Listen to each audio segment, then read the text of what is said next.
Hey everybody, Ryan here at eTrailer. Today on our 2021 Tesla Model Y, we're going to be showing you how to install the EcoHitch Trailer Hitch receiver. But before we do that, why don't we just check this out and make sure it's going to be the right hitch for your Tesla.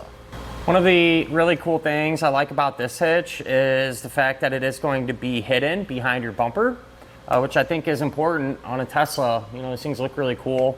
So if you can kind of hide the hitch when you're not using it, that's great, at least in my opinion. And so there's actually a factory panel that can be removed to get to a trailer hitch. And with this one, it's pretty neat actually. They give you this handle you can put on here.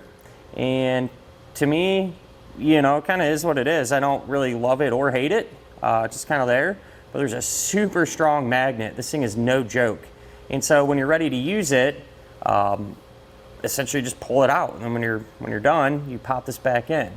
There's another hitch available that sits in the same area and everything behind the panel, but they don't give you anything to put on this panel. And so if you're ready to use it, essentially you have to get a screwdriver or something out every time and kind of pry this panel out to get it removed. The problem with that though, you know, these clips are kind of thin plastic. And after doing that several times, a lot of times these clips just end up breaking, and then you'll probably won't be able to put the panel back in at all. So with this one, this magnet's super strong. You line it up.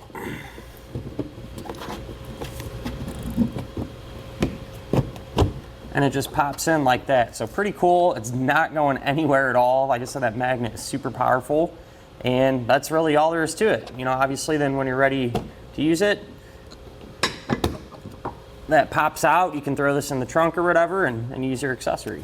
With that said though, just because you have an EV doesn't mean you can't do hitch related things, you know. So having a hitch back here is going to open up your opportunities on what you can do. You know, we see a lot of Teslas putting a hitch back here for a bike rack, which makes sense. You know, you don't have a ton of space on the inside, and who wants to jam their bikes inside or even get them up on the roof, especially with these being a glass roof.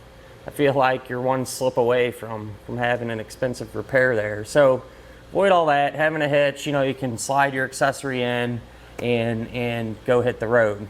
Even though this does sit a little bit further back, just kind of the nature of it, because it is going to be behind that panel, we still have decent clearance actually. So I feel like it'd be safe to say the majority of those folding type of accessories really shouldn't have any issues being stored upright without hitting the back of your Tesla. The hitch is going to have a 2" by 2" opening, so extremely common size, ton of different things are going to work with it. Reinforced collar at the end for some extra strength. It's going to utilize that standard 5/8 pin and clip. And as far as the safety chain openings go, they're not the most ideal. They're tucked up a little ways. Still doable, but not super easy. But they are there. So honestly, a lot of you probably won't be using these all that much anyway. So having to deal with that every now and again really isn't a big deal.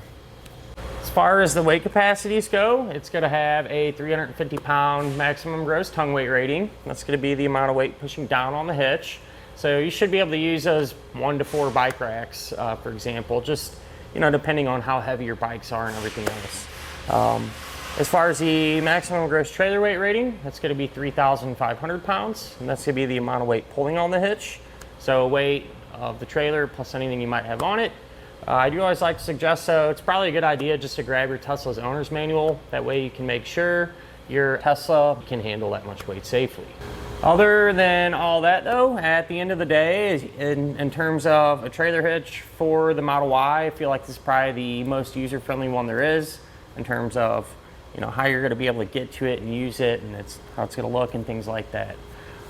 As far as the installation goes, don't let it really intimidate you because it's a Tesla. I know when I first started working on these, you know, I really wasn't sure what to think, being a relatively new brand of car, and you know, they're different from everything else out on the road. So, but once I kind of started getting into them, it's really nothing crazy by any means. As long as you take your time, especially when you're undoing plastic clips and stuff like that, you really shouldn't run into too many issues. So stay focused and be patient, and this is something you can definitely do. But with that said, why don't we go ahead and put the hitch on together now. To begin our installation, we're going to be here at the back of our Tesla, and we're going to have to remove the bumper cover. So first thing we want to do is open up our rear hatch, and then your floor covering in here, you can just kind of push that up and out of the way. There's going to be a plastic threshold right here that we need to pop off.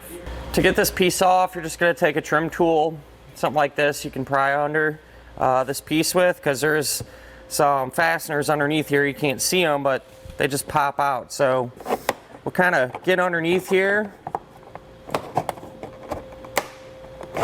and work underneath it.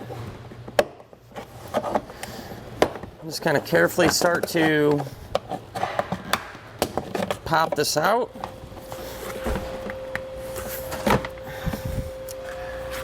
And this is what we were prying on here. So there's the clips.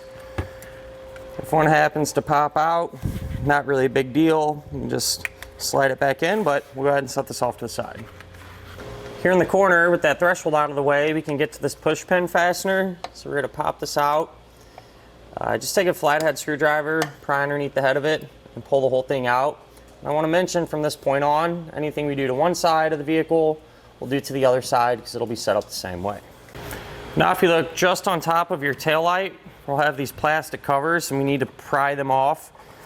I feel like it helps if you kind of work it back and forth, just kind of loosen things up. And then you can take a trim tool, simply just pry it off. Now we need to pry this panel back a little bit. That way we can get access to the nuts that are holding our taillights on. So if you kind of pull the weather stripping back some, and then get in behind here with a trim tool, you can start to kind of pry this away.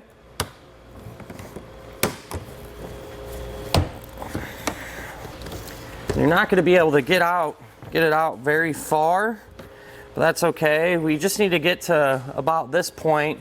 That way we can get right inside here and get to the nuts. So this is pretty tricky to see, so bear with us here. You're going to have two nuts, one here and one there. They're an 8mm nut, so you can use a wrench to pull them off. And you also want to disconnect the electrical connector. Again, it's really hard to see, so what I think I might do is pull those nuts off, and I'll have this disconnected, and then once the taillight's out and everything, we can have a better look, and I'll show you how to disconnect it and how the clip works. So I got the nuts off, and I got this taillight connector undone. So the way this is going to work, you're going to pull out on this red tab. So sometimes you can get like a small flathead screwdriver in there and just kind of pop that out, and then you can reach your hand in there and push down and separate it. But with that done, now we can remove our taillight. And sometimes these can be kind of tricky because there's two alignment pins, I guess you call them, on this side that kind of snap into a grommet, and that's all that's holding this in. So sometimes you have to kind of pry on it with a trim tool and be really careful when you go about this. So I put some tape around the seams where we're going to be working. Sometimes it'll even help, you know, if you have some soapy water, just to kind of spray it in there and help lubricate it a little bit. A lot of times it'll make it easier to work those out. So I'm going to shoot some in there, kind of just start working this around.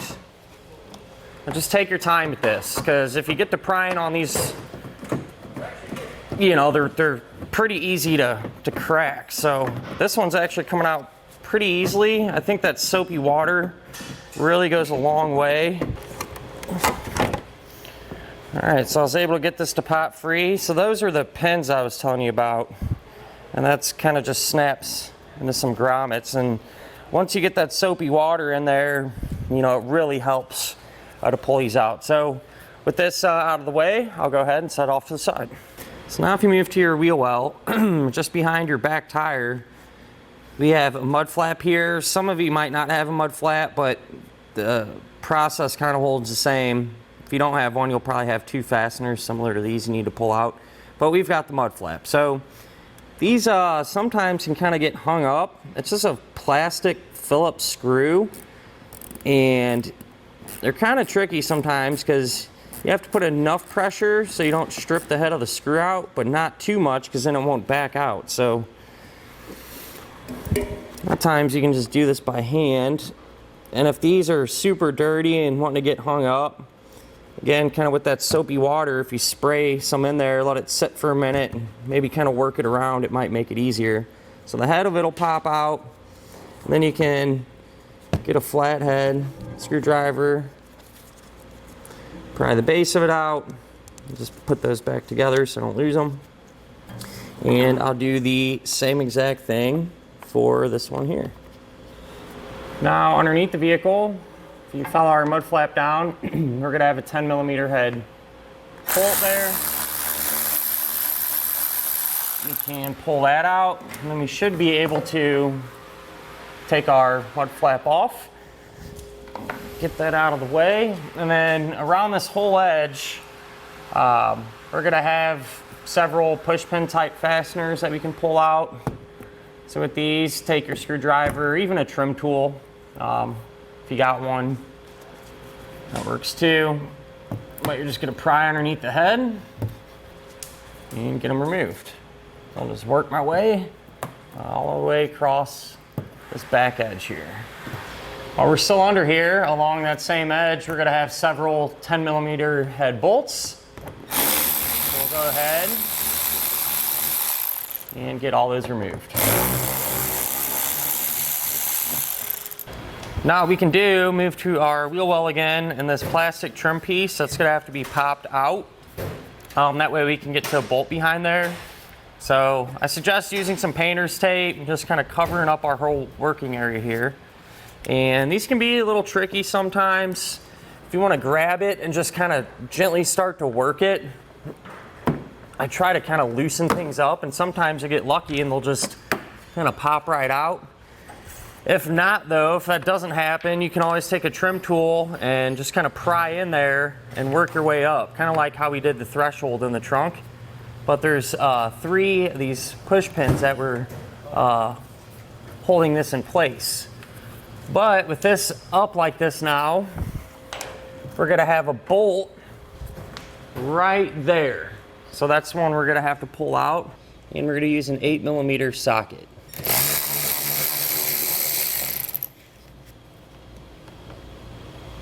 Just kind of a quick pointer to help keep this pulled away, since we are gonna have to pop our fascia off. You can take a napkin or a paper towel and kind of wad it up, and then kind of just push it in here, and that'll help keep this a little bit further away and hopefully not interfere as much when we go to remove our fascia. Now with an extra set of hands, we can actually get our fascia off. So what I like to do is just kind of start to, work it around, loosen it up, and we're gonna have clips that run all the way up through here. So it might be kind of a challenge to see. You're gonna pry this out and unsnap it. So you might have to get a screwdriver or something in there. So like here's a good example one. I don't know if we can get down in there, but there's a little keeper, I guess you could call it. And when you push down on it, that releases it. So we're just gonna carefully work our way around. You take your time when you're doing this, don't get in a rush. And just continue to work this free. Once you get a handful of them going, it usually gets a little easier. And then this one came out pretty easy. Sometimes that panel on the bottom will hang you up. You might have to kind of move that. But we're gonna have a connector plug over here. And you pull back on the red tab, push down on the center. That should release everything, and then we can set this off to the side where it won't get damaged. At this point, we can remove the sensor bar here. I don't believe we'll have to actually undo any electrical connectors. We'll try not to at first. If you have to, and so be it. But on each half of this sensor bar, you're gonna have 2 10mm head bolts.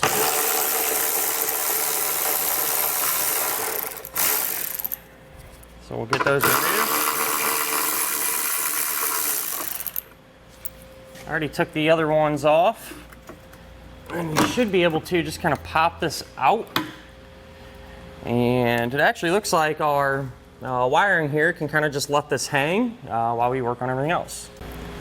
Now we can remove our aluminum bumper beam here.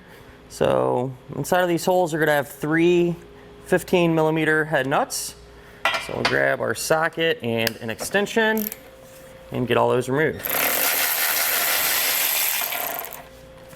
We're gonna have 3 more 15mm head nuts.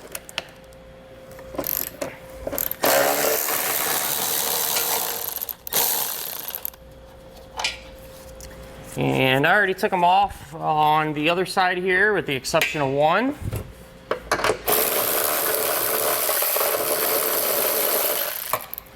So I get that removed. Then we should be able to just kind of slide this whole thing off. Over on the passenger side, we do indeed have another bolt on the back side of our bumper beam assembly. So it's just on passenger side. It's this one here.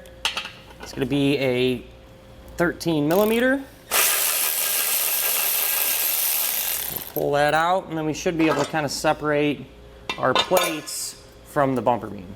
So now you want to grab your hitch and lay it flat on the ground, and our aluminum bumper beam is actually going to sit on top of the hitch. So there's these studs in the hitch, and those are going to line up with the holes in the bumper beam.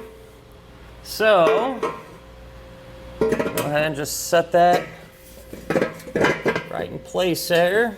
Gotta make sure it's centered and everything how you want it. And then we're just gonna take the factory hardware and get it back in place. So I'll get all these started hand tight, and then we can come back and snug them up and torque them down.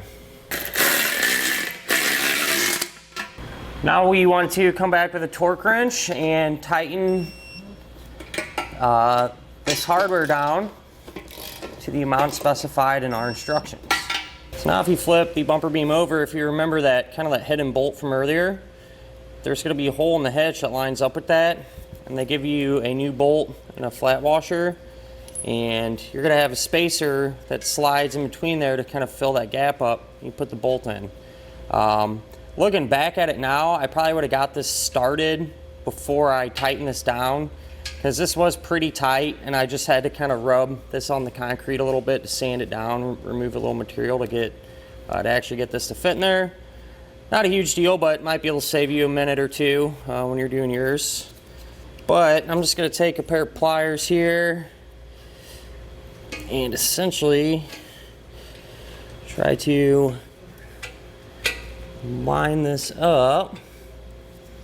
We'll take our bolt and get this started. And I'll come back and snug it down with a 13mm. Once we have that one snug, don't forget to torque it down to the specified amount as well. So now we can grab 3 of the nylon washers, and so you got 2 studs on the bottom of the vehicle. The one that's closest to the outside of the car, you're gonna put 2 of the washers on, and then this one here, you're gonna put just a single washer on. Now we can take our whole hitch assembly here and set that in place. And then you're just gonna take the factory nuts and get them started. So with all your hardware in place and hand tight, you may notice that the whole hitch and bumper beam assembly can go left to right, and so you want to make sure that it's centered. So as opposed to just eyeballing it, what I did is on each side of our vehicle we have this body panel seam here, I guess you could call it, but it's a good reference point to measure from. So I just measured from a point on our hitch, you know, same point on each side, and recorded that measurement. In our case it's 2.5 inches. Yours might be different, but I got it the same on each side. So we know that it's centered, and once we're confident in that, we can come back with our 15 and snug all the hardware down. And just like all the other hardware, with this snug, we'll make sure to come back and torque it down. What I went ahead and done was just reinstalled our sensor bar here the opposite way that we removed it.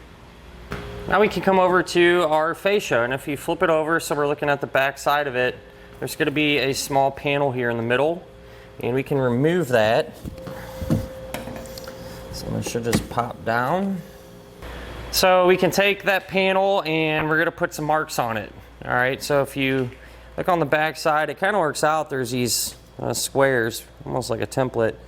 You go 3 rows down, put a mark in the middle, and then go 1, 2 on that 3rd square over, put a dot in the middle, same thing over there.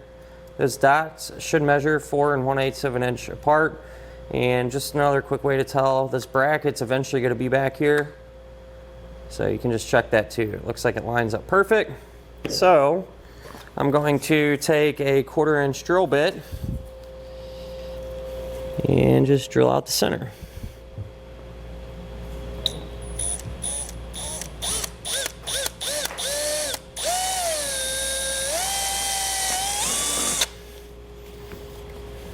We're not going to drill the middle hole, just the outside ones.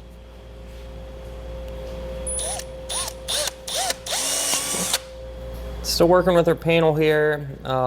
If you look at all these clips, all the raised portions here that would kind of hold the panel in, we're going to cut them off. So just kind of bend it up a little bit, just take a pair of snips and trim that off. And I'm going to do that all the way around our panel here. So back to the panel on the front side, you can take this piece here. This is going to act as a handle essentially. You take one of these bolts and then the plastic washer. You're going to do that on both sides here, and then you're just going to feed them through the holes that we drilled.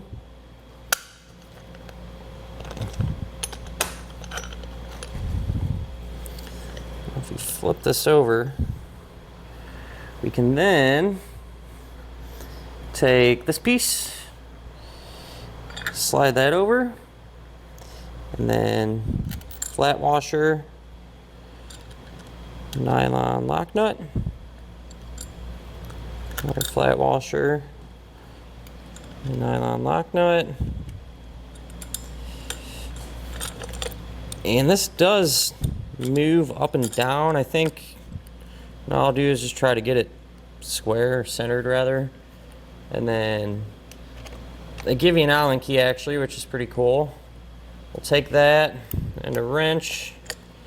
I can manage to hold this all together here, and we're just going to tighten this hardware down.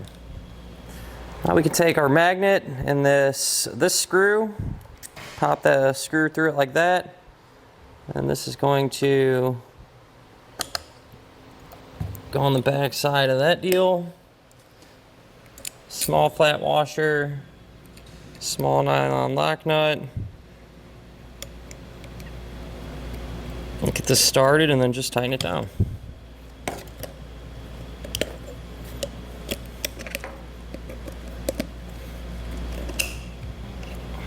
Now again, with an extra set of hands, you can take our fascia and reinstall it the opposite way that we removed it. So don't forget to plug in any electrical connectors that you may have disconnected. We're just going to pop this back into place. And that'll finish up our look at and our installation of the EcoHitch Trailer Hitch receiver on our 2021 Tesla Model Y.